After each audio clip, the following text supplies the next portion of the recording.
I'd like to go back in time right now to 2004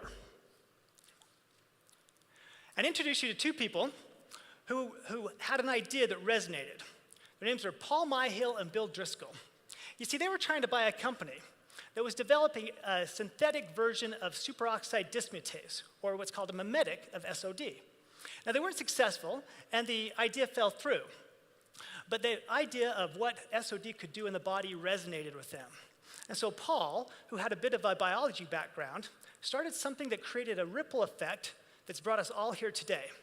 He started doing some research. He Googled and he went to websites like pubmed.gov to see if there were some natural ingredients that could possibly help increase the body's production of SOD.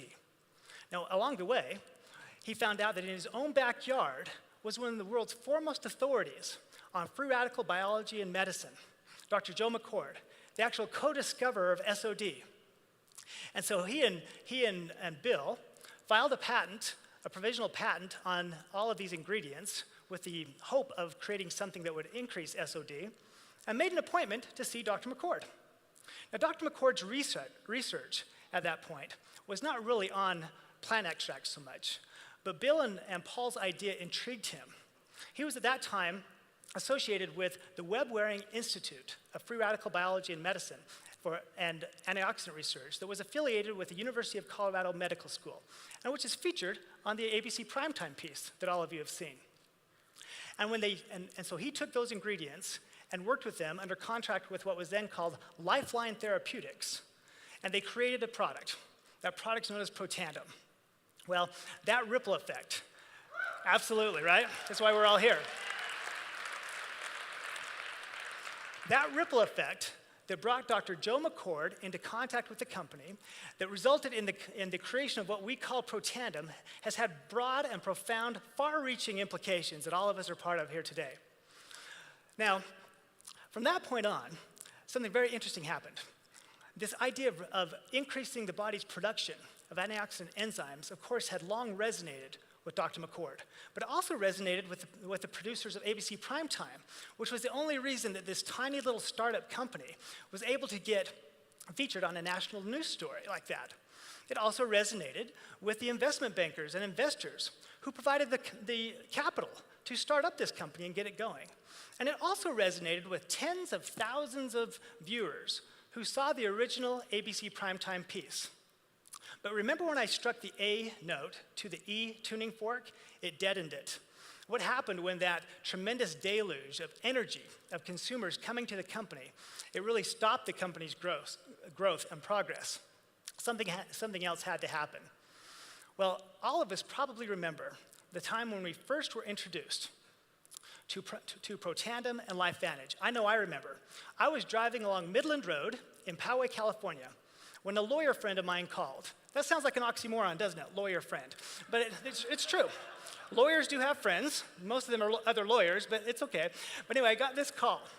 And by that time, I'd already successfully had the opportunity to build several large, successful supplement companies. And I thought that I pretty much knew every supplement that there was in the industry. But Protandim was a mystery to me. And I was very intrigued. I wondered how in the world had I not heard about a supplement, a product that was the recipient of the most positive news story in the history of the industry. A product that had patents and peer-reviewed published studies and human clinicals. Frankly, like many of you at the beginning, I didn't know much about oxidative stress and the myriad health problems that it caused. But the idea resonated with me, and it was something I really felt was important. And I knew that this product had great possibilities. Now, at that time, the company was selling primarily through the internet and at GNC. In fact, on a monthly basis, the company was selling about 1/2 of a bottle of Protandim per store per month. Now, I know what some of you are thinking. David, the problem that you guys had was you were trying to sell half bottles. Well, I know that's an old joke. I've used it before. But what really happened was that the ABC Primetime piece acted as a catalyst, kind of like striking the tuning fork. But it couldn't be sustained. And there was no label or store clerk or television commercial that could tell the powerful story of Protandim like all of you can. So I mentioned that I was pretty good at creating ripples, which I am. And when I went to the board of directors of the company, I suggested going into network marketing I caused some major ripples. In fact, their initial reaction was probably like many of yours when you were first approached about joining network marketing. They were dead set against it. And in fact, they had some real stereotypes that some of you have encountered yourself. But then, when I explained to them that the largest companies in this industry are network marketing companies, that the fastest growing companies in this industry are network marketing companies, and that the only ones that are succeeding internationally are network marketing companies, there was a flicker of interest. You see, the company was a lot like some of you. It had a lot of potential, but it wasn't really realizing that potential. It was barely hanging on financially, and it really had no great prospects before it. So there was this flicker of interest, and they basically said, well, we might as well try it. Nothing else has worked. Well, through some previous ripples, I had been able to meet Eric Marchant, who's our Vice President of Compliance, and Ben Seaman, who's one of our VP of Sales. And we got together, and we put together a compensation plan. And we put together budgets, and we put together some rudimentary, and I emphasize rudimentary, marketing materials. And in January 2009, we were able to sign up our first distributor. Now, we worked hard, but we didn't set any records. But in February, as I was in the Denver airport, I got a call from Eric Marchant. And something historic, a real ripple effect that's affecting us here today, started at that point. He said that he had heard that some very successful distributors from another company were looking to join a new company. And I said, well, do you know any of these people? He said, yes, I do. I said, well, can you get a meeting with any of them? He said, I think that I can. And so I got on a plane. Instead of going home to San Diego, I flew out to Salt Lake City, here. But I missed them. I wasn't able to get to meet with any of them. But Eric had gotten a hold of somebody named Jason Domingo. Have you heard of this guy? Yeah. A great guy, right? And Jason had only taken Eric's call because Eric had been his lawyer, and Jason thought he was calling about something totally different, all right? And so you know how those lawyers are. They're kind of sneaky that way. And so he gets him on the call, and he starts telling a story of Protandem. And there was something about it that resonated with Jason and the other leaders that he spoke to about it. And they said that they would fly out to San Diego to meet me. Well, at this point, this story might also seem familiar to you. Here we were inviting some people over, so to speak, to learn about the LifeVantage opportunity. But we were a little embarrassed about our tiny little office in San Diego and how that might be perceived. So I said, well, let's not meet there. Let's meet at a friend of mine's house in Point Loma. Oops, that's ABC Primetime.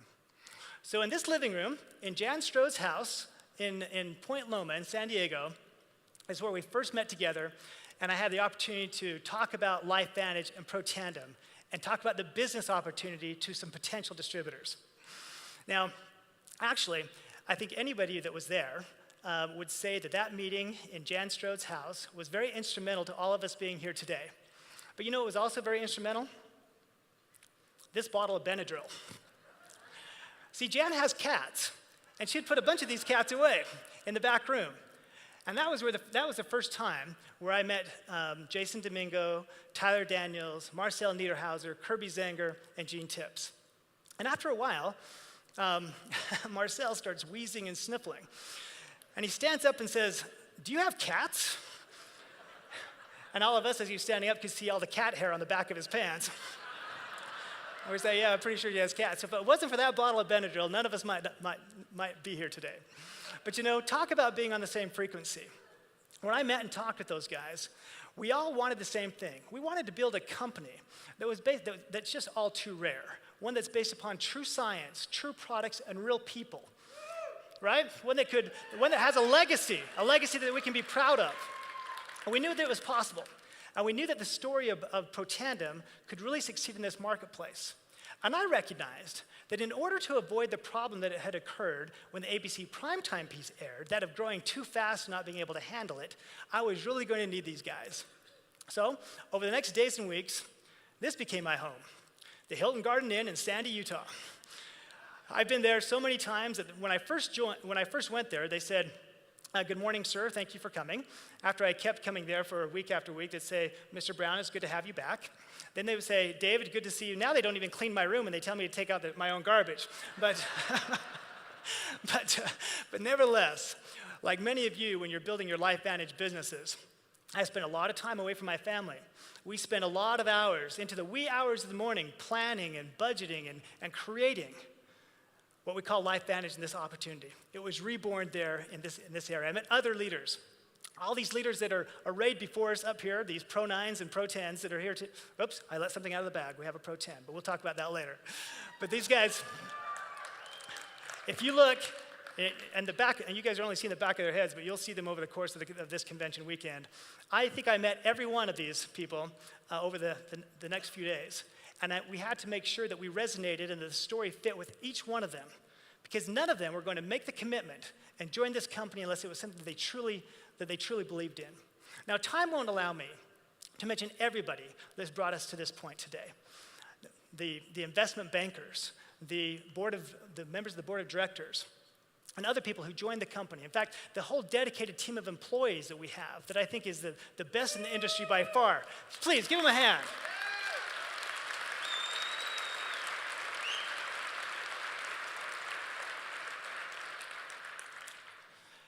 As I said, time doesn't allow me to talk about all of those guys, but you'll have a chance to meet many of them over the course of this weekend. But what the point that this brought us to is that we are one of, if not the fastest growing companies in the whole entire industry. Give yourself a hand, you're part of it.